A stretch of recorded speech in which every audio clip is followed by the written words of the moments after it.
तो hello friends, ये मेरा लॉन्ग वीडियो है यूट्यूब में पहला जिसमें आपको मैं बताऊँगा कि मैं सुबह से लेके शाम तक क्या करता हूँ। तो सबसे पहले हम सुबह उठ जाते हैं 6 बजे, लेकिन आपको घड़ी में दिख रहा होगा साढ़े 4 बजे, तो थोड़ा घड़ी प्रॉब्लम कर रही थी उस दिन। एंड सबसे पहले हम अपना पहला पानी गर्म करके पीते हैं। क्यों? क्योंकि सुबह पानी पीना, हॉट वाटर पीना बहुत अच्छा होता है, हेल्दी होता है अपने शरीर के लिए। एंड सबको एडवाइस है कि सबको पीना चाहिए सुबह-सुबह पानी गर्म करके। एंड ज़्यादा गरम नहीं करना, नॉर्मल थोड़ा बहुत कि आप पी सको उसको, नॉर्मल रहना चाहिए पानी। लेकिन एक चीज़ याद रखना कि पानी ज़्यादा पीना है, जैसे मैं 1 ही गिलास बस पीता हूँ, लेकिन 1 लोटा भी आप पी सकते हैं। एंड उसके बाद हम सबसे पहले अपनी फर्स्ट मील के लिए मिल्क ले लेते हैं, जिसमें मैं ज़्यादा से ज़्यादा 200 ml मिल्क लेता हूँ। एंड कभी-कभी 250, 300, वो अपने ऊपर है जितना आपको लेना है। एंड फिर इसमें मैं मिलाता हूँ। एंड क्या मिला रहा हूँ आप बताना देख के। ये देखो, तो भाई ये ओट्स हैं। तो ये स्टैक मैं पहले से ला के रख लेता हूँ कि भाई बार-बार शॉप ना जाना पड़े। एंड इसमें मैं 1 से डेढ़ स्कूप मिलाता हूँ। फिर हम ब्रश करके फ्रेश होके मस्त तैयार होके हम अपनी पहली मील लेते हैं। एंड इसमें आपको दिख रहा होगा ये मैं पानी के ऊपर रखा हूँ। अब क्यों रखा हूँ ये मैं बताता हूँ। वो इसलिए क्योंकि मिल्क जो है गर्म रहता है, तो उसको ठंडा करने के लिए। जैसे अभी गर्मी का टाइम चल रहा है तो वो गर्म रहता है, इसलिए उसको ठंडा करते हैं। फिर उसको मिक्स किया मैंने। एंड नॉर्मल ठंडी के टाइम में तो नॉर्मल पानी के ऊपर नहीं रखता हूँ, नॉर्मल रख देता हूँ तो ठंडा हो जाता है। फिर हमने फर्स्ट मील ली। एंड जब तक दीदी उठ गई थी सो के एंड मस्त बैठी थी। एंड फिर मैंने अपनी पहली मील ली। उसके बाद हम मस्त तैयार-वैयार होके अपने जिम टाइम हो गया था, तो हम जिम निकल गए। एंड ये मैंने फेस कवर गॉगल इसलिए लगाया क्योंकि 7 साढ़े 7 बजे मैं जैसे जिम गया तो धूप बहुत तेज़ निकल आती है। उसके बाद हम जिम निकल गए। एंड जिम मेरे घर से 500 मीटर दूर है बस। फिर हम आए तो जिम में हमारी लिफ्ट लगी है। वैसे मेरी जिम ज़्यादा फ्लोर की नहीं है, सेकंड फ्लोर तक है, तो तब भी जिम लगी है, मतलब फैसिलिटी अच्छी है भाई मेरे जिम में।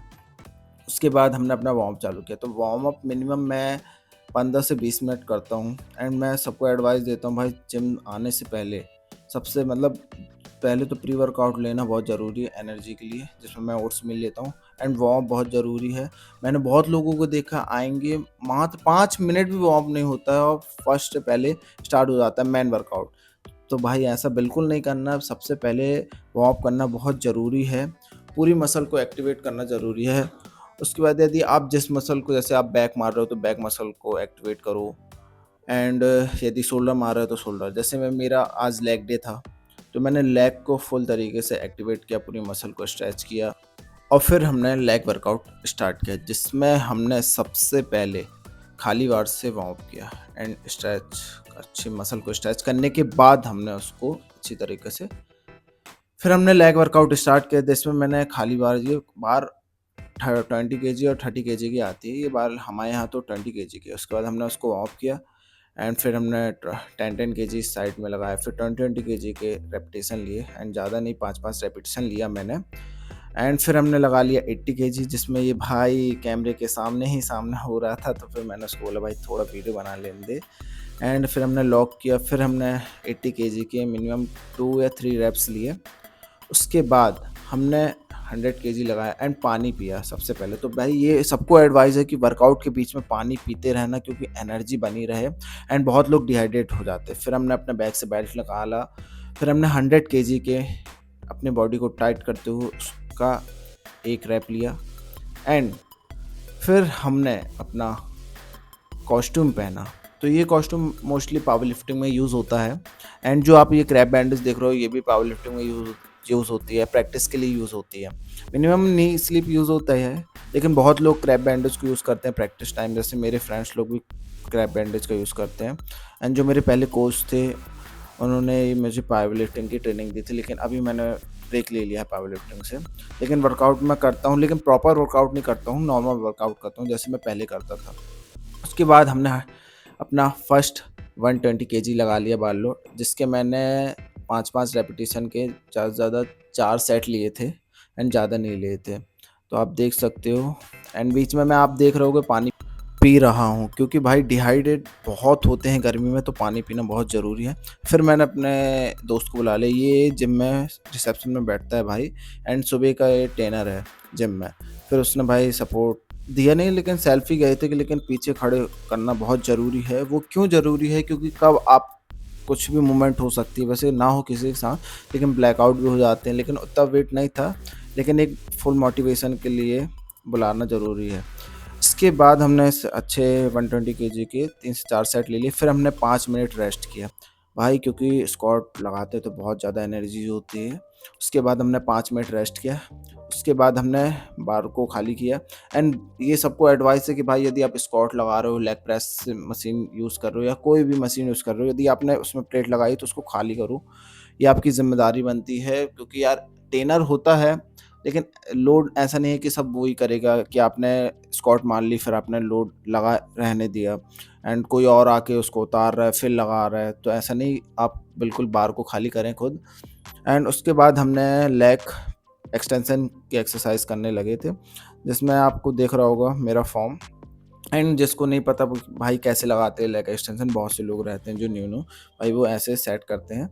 उसके बाद आप देख रहे हो कि जब मैंने लेग एक्सटेंशन लगा रहा था, तो मेरे पैर रोल के नीचे थे, लेकिन अब आप देख रहे होगे मेरे पैर रोल के ऊपर है। तो ये भाई लेग कर्ल की एक्सरसाइज है, जिसमें आपके हैमस्ट्रिंग और ग्लूट्स एक्टिवेट होते हैं, मसल की एक्सरसाइज है। लेकिन जब आप लेग एक्सटेंशन लगाते हो तो वो क्वाड्स की एक्सरसाइज है। उसके बाद हमने लेग वर्कआउट खत्म करके 5 मिनट के रेस्ट लेने के बाद अपना कॉस्ट्यूम वॉस्ट्यूम उतारा। एंड उसके बाद हमने शोल्डर की एक्सरसाइज ली, जिसमें हमने मिलिट्री प्रेस लिया, जिसमें हमने 5-5 केजी लगाया दोनों तरफ। एंड उसके बाद हमने 10-10 केजी लगाया। उसके बाद हमने 5-5 केजी और बढ़ाया। एंड जिससे मेरा ये शोल्डर वर्कआउट की पहली एक्सरसाइज फिनिश होने के बाद हमने साइड रेसेस किया। एंड साइड रेसेस के बहुत लोग गलत फॉर्म करते हैं, कभी कभी हाथ आगे रखते हैं, कभी बहुत ज़्यादा पीछे रखते हैं, तो उस वो ध्यान देना भाई। फिर हमने उसके बाद सिमित मशीन में साइड रेसेस लिया, एंड ज़्यादा नहीं, मैंने 3-3 सेट लिए। उसके बाद हमने फेस पुल लिया। भाई ये मेरे को मतलब ये एक्सरसाइज बहुत अच्छी लगती है रियल डेड के लिए। ये शोल्डर के जो पीछे जो पार्ट रहता है उसका है। उसके बाद हमने टी-शर्ट उतार के किया कि आपको अच्छे से दिख सके कौन सा पार्ट एक्टिवेट हो रहा है। उसके बाद हमने सिरक्स की एक्सरसाइज की। एंड सिमत मशीन में ही करता हूँ, बहुत ही कम है कि मैं डंबल से करता हूँ, कि सिमत मशीन में मेरे को अच्छा फील होता है। उसके बाद हमने काप्स ले लिया। अब आप सोच रहे होगे कि पूरा लेग वर्कआउट होने के बाद मैं लास्ट में काप्स लेता हूँ, तो भाई सबका अलग अलग रूल रहता है। जैसे मैं बहुत लास्ट में लेता हूँ कि छोटी मसल है, लास्ट में ठीक है। उसके बाद हमने फोरआर्म लिए, एंड फोरआर्म के हमने 4 सेट लिए। उसके बाद हमने अपना प्रोटीन को शेक किया। एंड मैं अपना प्रोटीन साथ ही में लेके जाता हूँ, लेकिन मैं जिम में देखता हूँ सारे लोगों को, भाई मैं ही शायद प्रोटीन बस लाता हूँ, कि मैंने अभी तक किसी को शेक करते या पीते हुए नहीं देखा जिम में। एंड मैं तो लेके जाता हूँ, क्योंकि बहुत ज़रूरी रहता है। जब आप अपनी पूरी एक्सरसाइज कर लेते हो तो मसल ब्रेक हो जाते हैं, मतलब टूटते हैं, तो भाई उनको रिकवर करने के लिए प्रोटीन की रिक्वायर्ड रहती है। जब आप जिम करते हो तो उसके बाद आपको प्रोटीन एंड कैलोरी कार्ब्स ये बहुत ज़रूरी रहते हैं। उसके बाद हम चले गए अपने पनीर की शॉप में, जहाँ मैं भाई पनीर लेता हूँ डेली, लेकिन कभी कभी छूट जाता है। उसके बाद हमने पनीर लिया, घर लाया, फिर हमने खाना पीना खा के हम मम्मी के साथ निकल गए। कहाँ? सॉरी, मैं आपको बताना भूल गया, क्योंकि ये पहला ब्लॉग है। इससे पहले मैं बता दूं कि मेरे मम्मी का ऑपरेशन हुआ है आँख का।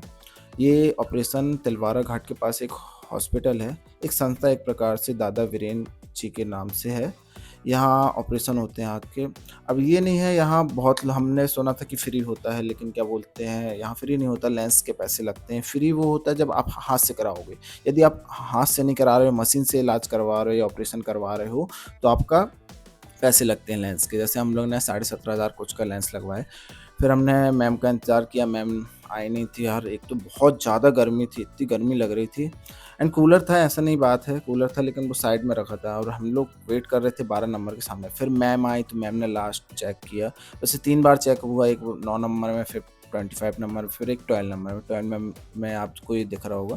फिर मैम ने बताया कि आप 1 मंथ बाद आइए और अपना जो ग्लास नंबर है, जैसे चश्मा नंबर होते हैं ना अलग अलग, वह लेके जाइए। फिर हम घर आ गए। फिर हम थोड़ी देर भाई मैं बैठा यार, बहुत तेज़ गर्मी लग रही थी। उसके बाद मुझे बहुत तेज़ भूख भी लगी थी। फिर हम आए तो अपनी डाइट के लिए, तो उसमें देखा यार, एक तो गुस्सा आ रही थी, क्योंकि खाने में चावल चावल सब्जी एंड हो गई थी। तो अब दीदी मम्मी लोग तो सो रही थी, क्योंकि वो भी थक गई थी। तो फिर सबसे पहले तो भाई याद आया कि गाड़ी चार्ज में लगानी। हाँ, एक चीज़ और, जैसे मेरे पास इलेक्ट्रिक गाड़ी है ओला की, तो आप उसको थोड़ा जैसे कहीं से चला के आए तो 10-15 मिनट बाद चार्ज में लगाएँ, क्योंकि गर्मी है और बैटरी भी हीट करती है और एकदम से आप उसको चार्ज में लगाओगे तो हीट होएगी बैटरी, तो ख़राब होने के चांसेस हैं, तो सीधा नहीं। फिर मैंने चार्ज में लगाया तो भाई ये चीज़ देख के मेरा माइंड खिसक गया कि यार ये रेड बत्ती क्यों जल रही है? अब मैं ऊपर से जब आ रहा था तो चाबी नहीं लेके आया था, तो मैं सबसे पहले गया चाबी लेने कि भाई यार चार्जर ना ख़राब हुआ हो, मन में ये चल रहा था, क्योंकि सेम गाड़ी 1 मंथ पहले मैं जब लिया था उससे 1 मंथ पहले मेरे भाई ने लिया था। उसका चार्जर अभी एट प्रेज़ेंट ख़राब हो चुका है, उसने कंपनी को दिया और 1 महीने हो गए अभी तक चार्जर नहीं आया। तो ओला की सर्विस तो मोस्टली सब लोग जानते हैं कि ओला की सर्विस कैसी है। फिर मैं गया यार, चार्ज किया तो मुझे याद था कि जब मैं गाड़ी ले रहा था तो सर ने एक बताया था कि जब भी ऐसा कुछ हो, यदि गाड़ी में कुछ भी प्रॉब्लम हो तो रिबूट कर लेना। तो मैंने दोनों बटन को क्लिक किया एंड रिबूट किया, और ये चीज़ आप प्रोसेस मोबाइल से समझ सकते हो, जैसे मोबाइल को बंद करके चालू करना, तो सेम प्रोसेस है गाड़ी में। तो मैंने वो किया, तो जब फिर गाड़ी चालू हुई तो ऐसा रिएक्शन आता है स्क्रीन पर। वैसे ये टच स्क्रीन नहीं है, नॉर्मल मॉडल है, टच स्क्रीन से नीचे वाला मॉडल है ओला का। फिर मैंने देखा तो चालू हो गई थी। फिर मैंने गाड़ी को बंद किया, फिर मैंने बटन को क्लिक किया। फिर देखा तो भाई मेरे दिल को बहुत राहत आई कि भाई ग्रीन बत्ती जल रही है। तो ग्रीन यदि जल रही तो अच्छा है, 50% चार्ज हो गई थी, 5 बज के कुछ मिनट में फुल चार्ज का बता रहा था, टाइम बता देता है कि फुल चार्ज कब हो जाएगी। फिर हम घर आए, वेजिटेबल्स को कट किया एंड पनीर राइस बनाया, आम के साथ खाया, फिर हम सो गए, थोड़ा रेस्ट। उसके बाद जब मैं उठा तो फिर माइंड ख़राब हो गया, क्यों? क्योंकि भाई मेरा सर बहुत तेज़ दर्द कर रहा था, तो फिर मैंने दीदी से बोला गोली दे, तो दीदी ने डिस्प्रिन गोली दी। तो फिर मैंने उसको पिया, लेकिन यार तब भी सर नहीं उतरा, तो फिर मैंने बोला दीदी विक्स लगा दो, तो फिर दीदी ने विक्स लगाया। एंड दीदी अभी यहाँ पहली बार है कि 1 मंथ हमारे घर में रुकी हैं, क्योंकि मम्मी का इलाज है एंड पापा तो मेरे बाहर हैं, तो पापा बाहर हैं तो घर में मम्मी का ऑपरेशन हुआ है। जी देखिए, आप पीछे देख सकते हो मम्मी, और मैं ये दवाई खा रहा हूँ जड़ी-बूटी, क्योंकि मेरा सर नहीं उतरता। फिर उतरने के बाद फिर हम निकल गए काम में। रही बात दीदी को, हम अपने घर में इसलिए रोके हैं क्योंकि काम करने के लिए कोई नहीं है, क्योंकि मम्मी खुद झुक नहीं सकती, आँख में पानी नहीं डाल सकती, ज़्यादा काम नहीं कर सकती। फिर हम मोस्टली नीचे गए, फिर चार्जर वार्जर निकाला हमने एंड मम्मी ने चार्जर के थैला नीचे डाला। मोस्टली नीचे कोई नहीं आता तो थैला नीचे डालते हैं, हम उसमें चार्जर रखते हैं, मम्मी ऊपर खींच लेती। फिर हम दीनदयाल चले गए, अपने राइड का वेट करने लगे, तो राइड नहीं मिली। मिनिमम मैं 10 से 15 मिनट दीनदयाल में रुका, उसके बाद हम विजयनगर साइड निकल गए। जब निकले तो भाई एक भाई का पेट्रोल ख़त्म हो गया था, तो उसने बोला कि थोड़ी हेल्प कर दो, तो फिर हमने उसकी हेल्प करी, पैर से टोचिंग किया गाड़ी को, फिर उसकी हेल्प की। उसके बाद जस्ट मेरे को राइड मिल गई, तो मतलब बोलते हैं ना, आप दूसरों का अच्छा करते हो तो आपके साथ भी अच्छा होता है। फिर राइड मिल गई, तो ये राइड में पार्सल था। फिर हमने अपना वर्क किया, फिर हमने पार्सल को छोड़ा एंड कस्टमर से फीडबैक लिया। उसके बाद हमें थोड़ी देर बाद फिर राइड मिल गई थी एंड एक चीज़ था कि इस पार्सल में थोड़ी मिसअंडरस्टैंडिंग हो गई थी कि मैम भूल गई थी इसमें क्या रखना है। फिर उन्होंने चेक किया तो बोलते यार मैंने एक पार्सल तो छोड़ आए हो। मैंने बोला सर अब मैं उतना दूर जाऊँगा तो आप पे नहीं कर पाओगे। फिर उन्होंने शायद दूसरी राइड की होगी। फिर हमें एक राइड और मिली जिसमें एक कस्टमर था एंड मुझे ज़्यादा मोस्टली पार्सल वाली राइड अच्छी लगती है कि उसमें दिक्कत नहीं रहती है, जल्दी जाके छोड़ भी आते हैं। अब कस्टमर की राइड ऐसे में रहती है कि ज़्यादा स्पीड में आप चला नहीं सकते, इसलिए मुझे पार्सल की राइड ज़्यादा अच्छी लगती है। फिर हमने एक पार्सल की राइड और अच्छी मिल गई थी मेरे को, तो मुझे अच्छा इसलिए लग रहा था क्योंकि एक तो मेरा सर दर्द कर रहा था और थोड़ा-थोड़ा लौक रहा था मेरा सर। आप समझ सकते हो जैसे लौकता टाइप है ना, वैसा हो रहा था। फिर हमें पार्सल मिला, तो फिर यहाँ पार्सल देने आया तो यहाँ कोई नहीं था, तो फिर सर ने बोला कि कॉल में, ये देखिए मैं कॉल में बात कर रहा हूँ, कि उन्होंने बोला कि गेट में टांग दो, वहाँ वो रिसीव कर लेंगे। तो मैंने बोला ठीक है, फिर मैंने गेट में टांगा, उनको फ़ोटो क्लिक करी। फिर हम रेलवे स्टेशन आ गए। रेलवे स्टेशन आने के बाद फिर हम राइड का वेट कर रहे थे, तो राइड तो मिली नहीं। फिर गोरखपुर साइड आ गए हम, तो गोरखपुर साइड में फिर हमने याद आया भाई प्रोटीन। हाँ, एक चीज़ और, मैं प्रोटीन लेके जाता हूँ, पावर बैंक लेके जाता हूँ, यदि मोबाइल डिस्चार्ज हो गया तो काम कैसे करेंगे। और प्रोटीन इसलिए कि भाई डाइट बहुत ज़रूरी है, क्योंकि भाई ये सब ध्यान अच्छा, ये रोड कहाँ का है ये मेरे को बताइएगा, मोस्टली लोग नहीं बता पाएँगे, तो ये मैं बता देता हूँ। ये जबलपुर एयरपोर्ट के रास्ता है। एक कस्टमर को जबलपुर एयरपोर्ट जाना था। भाई एक चीज़ और, जब गए तो वहाँ एयरपोर्ट बंद था, फिर उसको रिटर्न मैंने स्टेशन छोड़ा। फिर हम घर आ गए तो मिनिमम टाइम हो गया था, 1:30 बज गए थे। फिर हमने दीदी को कॉल लगाया कि दीदी चार्जर नीचे फेंक दो। इसलिए नहीं लगाया कि गेट खोल दो, क्योंकि गेट की चाबी तो मेरे पास रहती, ताला लग जाता है। फिर दीदी ने चार्जर दिया, तो सबसे पहले हमने चार्जर लगाया, गाड़ी को चार्ज में लगा दिया था। उसके बाद आप एक चीज़ देख रहे होगे कि चार्ज में लगा रहा था मैंने, ये रबड़ जैसा कुछ निकाला, तो ये भाई जिसके पास भी ओला गाड़ी हो तो ये ले लेना कैप रबड़ का, क्योंकि अगर धोखे से वहाँ पानी चला गया चार्जिंग पॉइंट में तो बहुत ज़्यादा नुकसान होता है, और सर्विस कितनी ख़राब है ओला की आप लोग सब जानते हैं। मेरे साथ तो अभी कुछ नहीं हुआ, न्यू न्यू बाइक है। जब भी जो भी इन्फॉर्मेशन यदि कुछ होगा तो आपको पता चल जाएगा, क्योंकि अभी मैं डेली ब्लॉग डालूँगा। फिर मैंने गेट में लगाया ताला, और एक चीज़ और बता दूँ कि भाई मेरा सर का जो दर्द था वो थोड़ा बढ़ गया। जैसे जब मैं रेस्ट करके उठा था, जैसा सर दर्द कर रहा था वैसे हो गया, तो मुझे थोड़ा और इरिटेट होने लगा था मैं। तो सबसे पहले मैं गया, तो दीदी चार्जर देने के बाद बैठ गई थी, थोड़ा मोबाइल चलाने लगी थी। उसके बाद मैं सबसे पहले दीदी से बोला, दीदी मेरे को गोली दे दो डिस्प्रिन, एक और मैं खा लेता हूँ। तो दीदी ने फिर मेरे को डिस्प्रिन गोली दिया।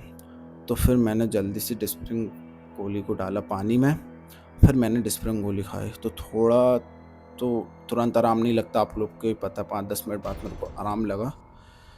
लेकिन भाई यार उस मतलब बहुत ही ख़राब दिन था, मेरा सर भी दर्द कर रहा था, तब भी मैं काम में चला गया था। फिर उसके बाद मैंने एडिटिंग करी, और ये रहा मेरा पूरा डे का ब्लॉग। फिर मिलते हैं नेक्स्ट ब्लॉग में, एंड गुड नाइट गाइस।